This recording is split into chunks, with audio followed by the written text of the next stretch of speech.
ದಿನಾಂಕ 7/7/2026ರಂದು APMC police ಠಾಣಾ ವ್ಯಾಪ್ತಿಯ ಗುಗ್ಗರಟ್ಟಿ ಎಂಬ ಏರಿಯಾದಲ್ಲಿ ಇಬ್ಬರ ಹತ್ಯೆ ನಡೆಯುತ್ತದೆ. ಅದರಲ್ಲಿ ಮೃತೆ ನಾಗಲಕ್ಷ್ಮಿ ಅಂತ 24 ವರ್ಷ ವಯಸ್ಸು ಹಾಗೂ ಆಕೆಯ ತಂದೆ ಶ್ರೀನಿವಾಸ್ ಅಲಿಯಾಸ್ ವೆಂಕಟೇಶ್ ಅಂತ 47 ವರ್ಷ ವಯಸ್ಸು, ಇವರಿಬ್ರು ಕೊಲೆಯಾಗಿರುವಂತದ್ದು. ಇದರಲ್ಲಿ ಮೃತೆ ನಾಗಲಕ್ಷ್ಮಿಯ ತಾಯಿ ಪೋಸಮ್ಮ ಏನಿದ್ದಾಳೆ ಅವಳು ಕೂಡ ಗಾಯಗೊಂಡಿದ್ದು, ಅವಳಿಂದ ನಾವು ದೂರನ್ನ ಪಡೆದಿದ್ದೇವೆ. ಆ ದೂರಿನ ಆಧಾರದ ಮೇಲೆ ಎಪಿಎಂಸಿ ಪೊಲೀಸ್ ಠಾಣೆಯಲ್ಲಿ ಪ್ರಕರಣ ಮರ್ಡರ್ ಕೇಸ್ ದಾಖಲಾಗಿರುವಂತದ್ದು ಅಂಡರ್ ಸೆಕ್ಷನ್ 103 ಸಬ್ಸೆಕ್ಷನ್ 1 109 BNS ಅಡಿಯಲ್ಲಿ.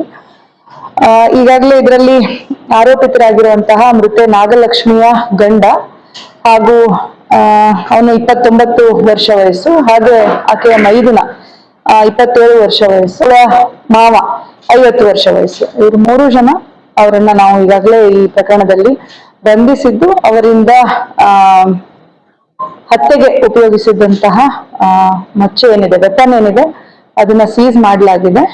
ಹಾಗೆ ಅವರನ್ನ ನ್ಯಾಯಾಂಗ ಬಂಧನಕ್ಕೆ ಒಪ್ಪಿಸಲಾಗಿದೆ. ಇದರಲ್ಲಿ ಈ ಮೃತ ಏನಿದ್ದಾಳೆ ಅವಳು ನಾಗಲಕ್ಷ್ಮಿ ಹಾಗೂ ಆರೋಪಿಗೆ 7 ವರ್ಷದ ಹಿಂದೆ ಮದುವೆ ಆಗಿದ್ದು, ಅವರಿಗೆ 2 ಮಕ್ಕಳಿದ್ದಾರೆ, ಒಂದು ಹೆಣ್ಣು ಒಂದು ಗಂಡು.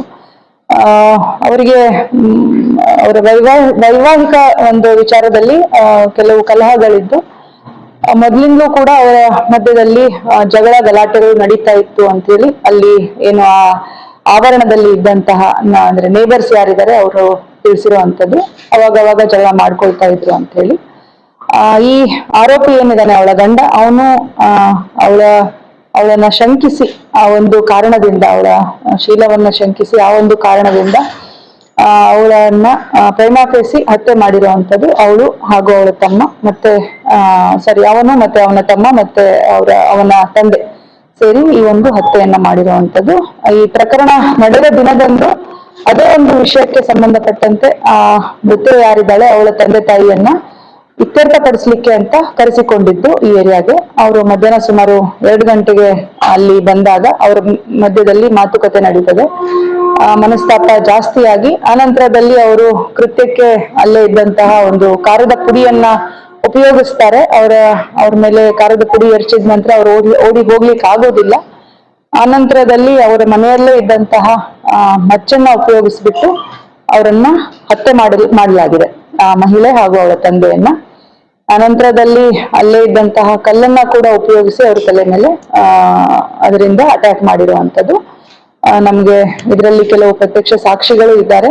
ಕೇಸನ್ನ ತುಂಬಾ ಸ್ಟ್ರಾಂಗ್ ಆಗಿ ನಾವು ಪರಿಗಣಿಸಿದ್ದೇವೆ, ಯಾಕಂದ್ರೆ 2 ಹತ್ಯೆಗಳು ಏಕಕಾಲದಲ್ಲಿ ಆಗಿರುವಂತದ್ದು. ಆದಷ್ಟು ಬೇಗ ಇದನ್ನ ನಾವು ಸೈಂಟಿಫಿಕ್ ಆಗಿ ಇನ್ವೆಸ್ಟಿಗೇಷನ್ ಅನ್ನ ಮಾಡಿಬಿಟ್ಟು ತುಂಬಾ ಬೇಗ ಚಾರ್ಜ್ ಶೀಟ್ ಕೊಟ್ಟು ಟ್ರಯಲ್ ಕೂಡ ಪ್ರೊಆಕ್ಟಿವ್ ಆಗಿ ಸ್ವಲ್ಪ ಫಾಸ್ಟ್ ಟ್ರ್ಯಾಕ್ ಅಲ್ಲಿ ನಡಿಬೇಕು ಅಂತ ಹೇಳಿ ನಾವು ಅದ್ರ ಬಗ್ಗೆ ಆಲೋಚನೆ ಮಾಡ್ತಾ ಇರುವಂತದ್ದು ಇದೆ.